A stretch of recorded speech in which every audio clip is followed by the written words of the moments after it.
amazing relationship with these whales. And because of this amazing connection, we're able to answer really important questions through research. Here at SeaWorld, we have a unique opportunity to conduct research about killer whales, asking important questions that can only be answered in a setting like this. All the killer whales in all 3 SeaWorld parks are participating in a body condition study. During this study, we obtained multiple measurements of our healthy, well-fed killer whales for researchers to use as a baseline. Scientists and researchers use this data to determine the health of killer whale pods and our oceans. This is extremely helpful, especially with endangered populations, such as the southern resident killer whales. So much of what we learn here is being used to help killer whales in the wild. Of course, there are other questions that can only be explored by studying whales in the ocean. By exploring questions both at SeaWorld and in the wild, our combined research gives all of us a better understanding of killer whales and the places they live. And that's what I call working together. Research flowing in both directions, from our park to the wild and back again. That way, everyone benefits. Oh wow, we have a lot of questions. And believe it or not, we get them every day.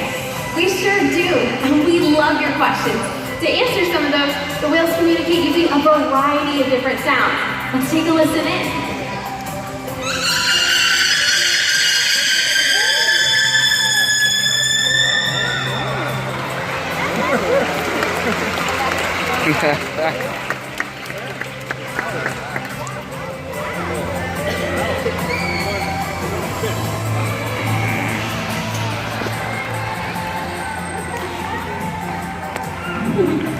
Each kind of orca, each pod, has its own unique dialect and specific set of calls. Another way that they communicate is by using their bodies, as demonstrated by these behaviors you'll see happening inside of the pool. When a whale uses their body to slap the water, it creates a commotion above and below the surface, which may make some of you wonder, why do whales jump? And I just happen to have that emoji.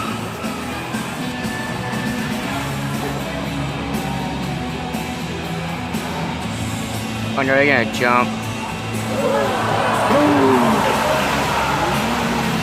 A jump like that is called a breach.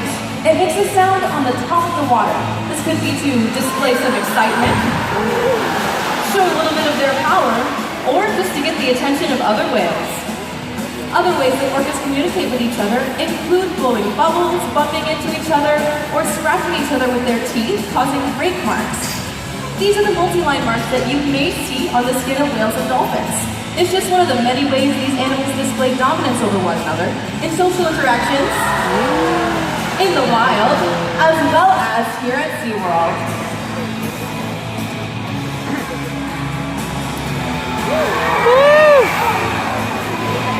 Now, we have just learned that orcas communicate using vocalizations and body language.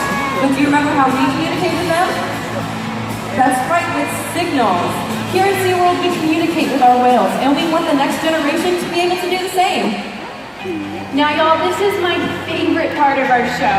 We found 2 amazing volunteers who are going to teach all of us a little bit more how we use these hand signals to communicate with our killer whales.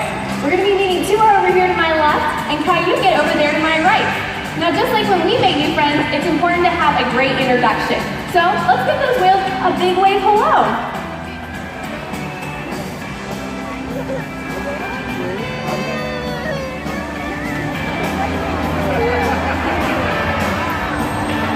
That is so cool. You guys are communicating with them. Now, earlier we talked about mimicry behaviors, remember? Where we do one thing as trainers, and the whales mimic us in their own special way. So our volunteers are going to spin in a circle, and we'll see what happens next.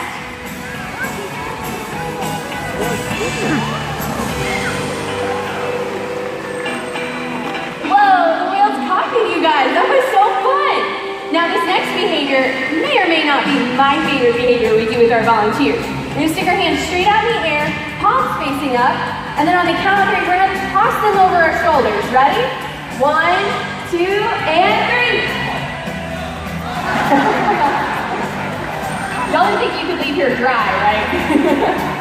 Now our volunteers were so awesome. awesome, we want to make sure they remember meeting Tuhar and Kayukit forever. So we're going to give them this whale tail necklace so they can have the best day ever here at SeaWorld. Let's give them a round of applause, everybody. Great job, you guys. It looks like we may have a few future animal trainers on our hands. Getting the opportunity to interact with these amazing creatures face-to-face is an experience you'll never forget. And if you want to get even closer to these animals, or any animals here at SeaWorld, talk to an ambassador today about the up-close tours and camps. Now, let's talk about another really important question. We get this one a lot. Has having had an orca breeding program here at SeaWorld benefited whales in the wild? Absolutely. Our successful breeding program has helped us to understand the developmental needs of pregnant mothers, newborn calves, and young whales. It's critical information because this is when orcas are the most vulnerable in the wild, and gaining this knowledge has only been possible through the type of research we've been able to do here at SeaWorld. We've had 30 successful births throughout our park since 1985. All of our whales were born in human care. In fact, Sakari and Kamea, our two youngest females, were born in this very pool in front of you. We have learned so much from these amazing whales over the last 30 years, and we will continue to share what we've learned with the scientific community to better understand the challenges that orcas face all around the world. Recently, SeaWorld worked with researchers from the National Oceanic and Atmospheric Administration, or NOAA, to help them develop a model for identifying when a killer whale is pregnant by looking at aerial images of the animal in the wild.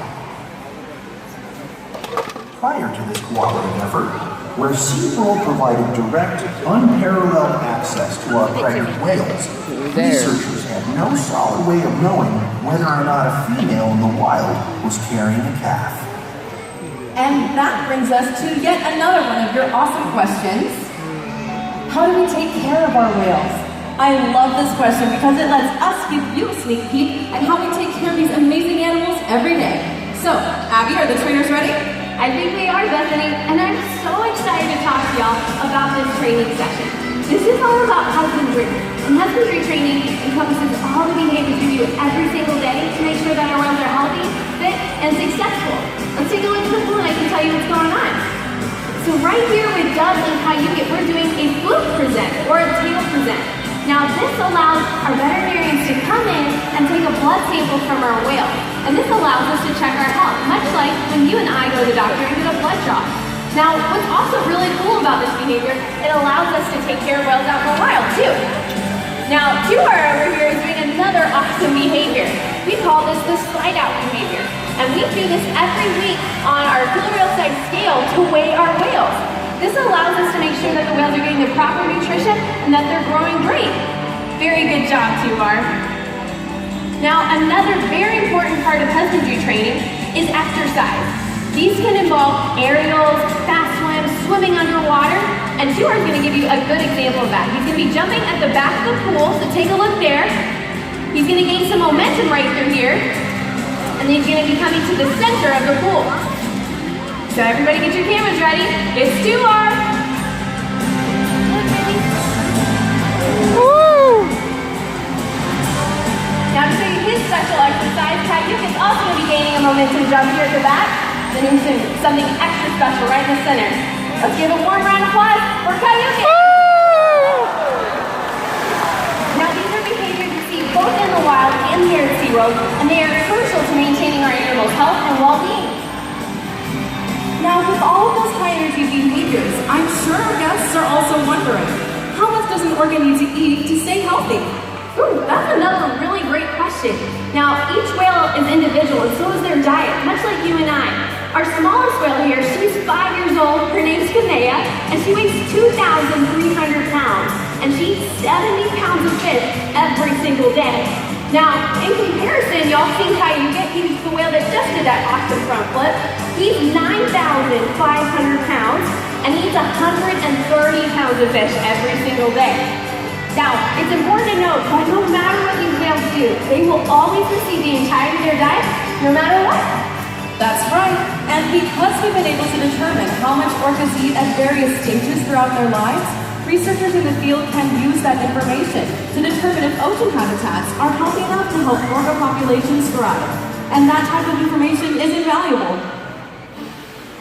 Now, food, exercise, and physical examinations from our veterinarians aren't all that our whales need. Each whale's well-being is so very important to us. We want to make sure that their minds are stimulated and challenged too. They need the kind of interaction and stimulation that comes from learning, interaction, and play. Now, I'm super pumped to talk to you guys about play today because it's one of my favorite things that we do with our whales. Not only does it allow us to build our relationship with them, but it allows us to see their personalities in their true form. So let's take a look at Tuar. He's playing with what we call a hoop. Now it's made out of this high-density plastic that is very durable and strong that allows Tuar to play with it however way he feels, which as you can see is pretty fun and exciting. So Tuar has the ability, he can carry this around the pool. That's We've so also cute. seen them tied together with some of their other toys. We can also freeze this into big ice blocks for them to play with and get to later. Awesome job, Tuar. Now Kaiusa over here is going to be doing a tactile enrichment. So that means we're going to be using this water hose to give them a little exfoliation and fun. Much like when you and I go to the pool, it's fun to have a little water fight with your friends, right? So we can use these water hoses. We also have other toys that have toe straps or other kinds of rubby material that the whales can play with anywhere they want. Some of our other toys include edible toys. So our veterinarians have approved this sugar-free gelatin that we can put into all kinds of fun molds for the whales to eat and enjoy or toss back and forth to each other. Some of the other fun things our veterinarians have approved is kelp, marshmallows, whipped cream, and even grapes. All of which have been Whipped approved cream? and are fun, and the whales seem to really enjoy these enrichments. Get like grapes. Now, with all the food, fun, and games we do provide for the whales, the best enrichment still seems to be social interaction with other whales and our team of super experienced trainers. Well, that looks like a lot of fun to me. But now I have a question for all of you. Who do you think would win if an orca squared off with a great white shark? Let's take a poll. Who thinks that the shark would win? Anyone? We got a few, maybe? Okay, now who thinks that the orca would win? You are absolutely correct. The orca would win. This is because a shark hunts alone, but an orca hunts with a pod of whales. So it's not even a competition. Orcas have even been known to hunt a Shark blue can't whale. win. Do you know how big a blue whale is? Well, at over 80 feet, it's the largest animal to ever have No existed on divs. the planet. The But green orcas whale can still hunt is the these largest huge animals because mammal they per se. coordinate, collaborate, But the and largest cooperate. mammal in the They work together to Jurassic overcome period challenges much is the bigger than mosasaur. themselves. We can learn a lot from them about how to overcome the challenges our ocean faces. In fact, if we collaborate like the orcas do, we can change the fate of our ocean and our world. Oh, awesome. We've got a few more questions.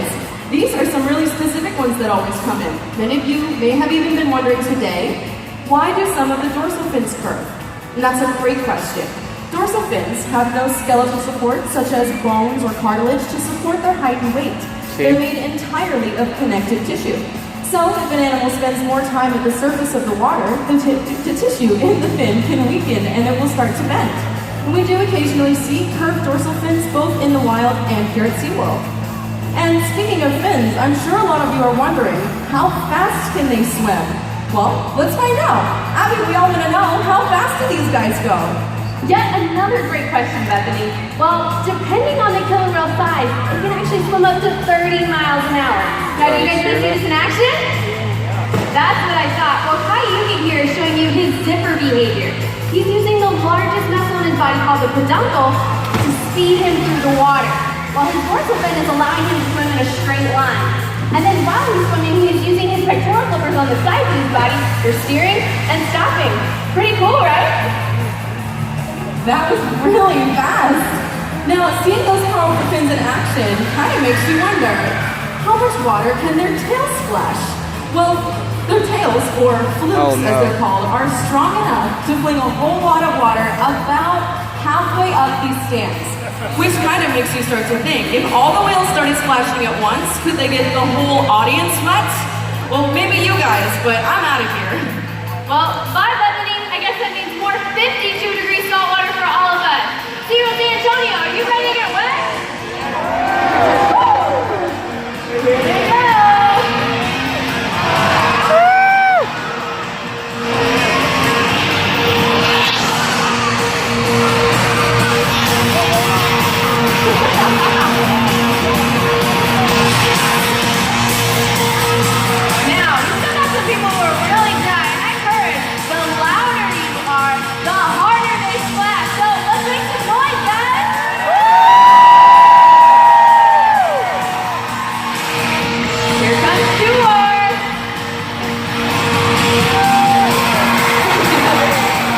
Oh no!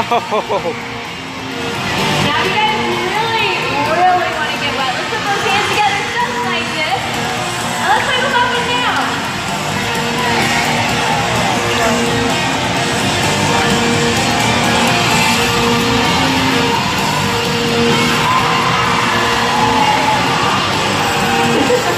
I don't think they were ready for that one.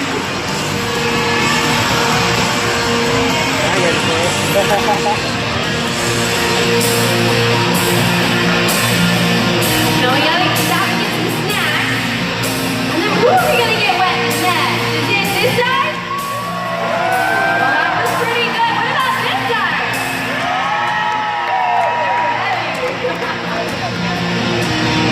This might be a good time to highlight camera. So it looks like how you get is coming right for you, Doug.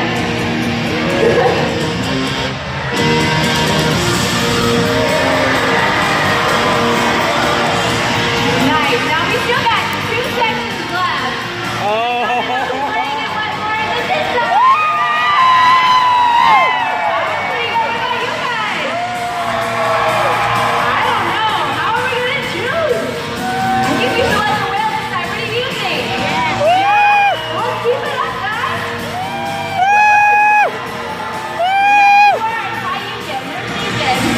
What side is next? Let's keep those hands going. Oh, I think it's this side. Ready or not? Come.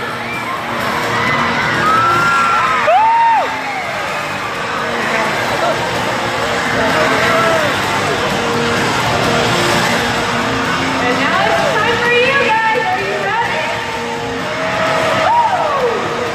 Woo! Here we go.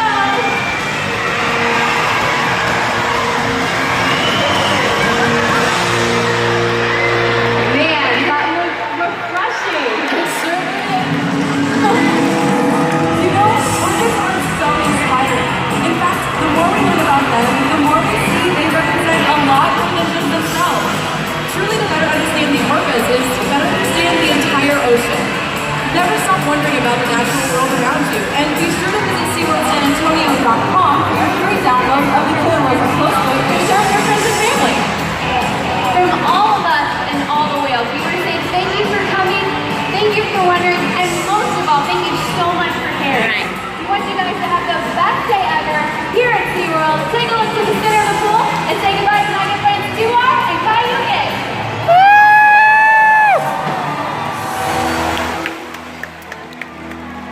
We hope you guys had a blast here today at Killer Whales Up Close. I know Bethany and I did.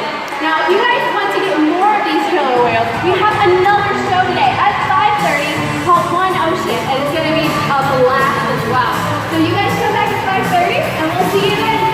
Bye, everybody. Bye! So guys, so you like that show?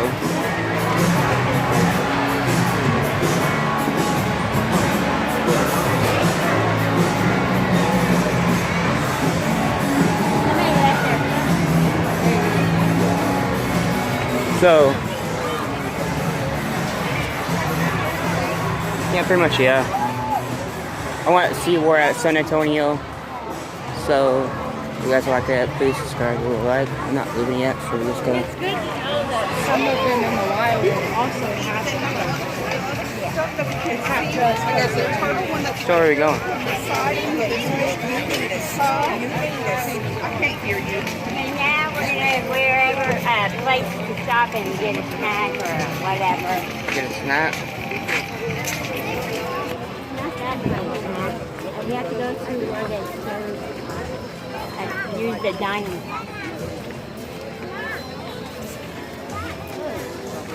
They don't use the dining tables in there. No, that stinks. Yeah. Something stinks.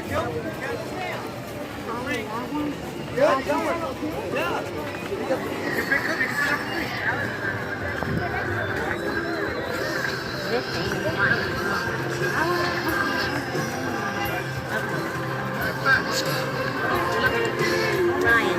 Yeah.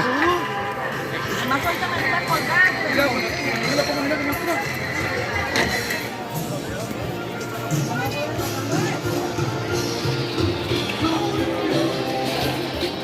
a Slurpee? I'm gonna put the lemon in. The lemon one? Yeah. Which one do you want? Coke? Put the lemon one in there. It doesn't matter.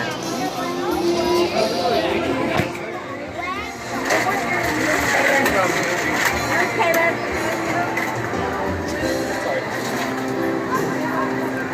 I'm more interested.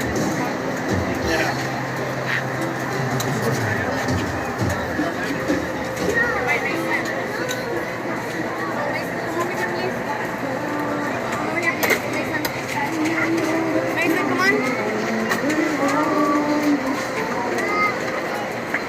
Try some, it's yummy. Is it good? Tastes like lemonade.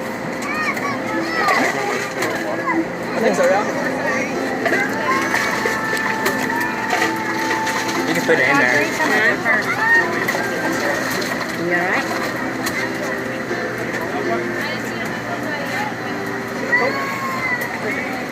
Now push it just like that. Push it.